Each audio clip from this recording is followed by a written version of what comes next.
Welcome to Ahavas Yisrael Daily.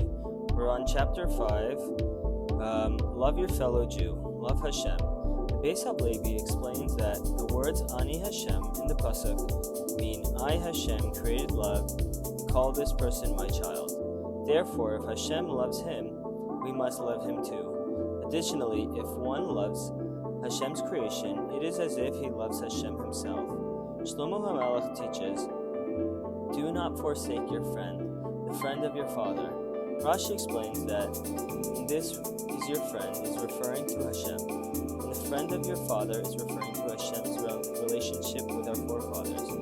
The Radbaz has a different interpretation. Your friend is referring to one's human friend. The friend of your father is referring to Hashem. The verse is teaching as follows: don't forsake your friend, for by doing so, you will be forsaking Hashem. Because if one loves his friend, it is as if he loves Hashem.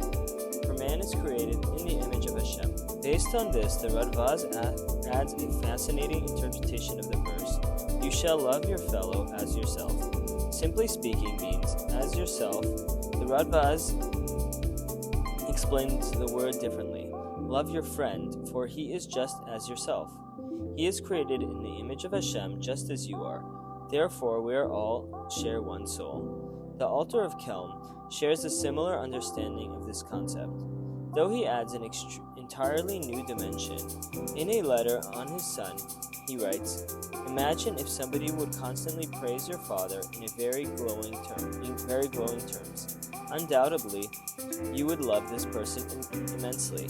The entire world is testifying to Hashem's greatness, thus praising him at every moment. Even more so, a human being is a constant living praise to Hashem during every minute of his heartbeats. Therefore, one who truly loves Hashem must love every person as well. With this concept in mind, we find that the mitzvah of loving a fellow Jew is not only a mitzvah between man and his friend, but it is even a mitzvah between man and Hashem. For when one loves his friend, it is as if he is loving Hashem himself. And the love of Hashem causes one to love others as well.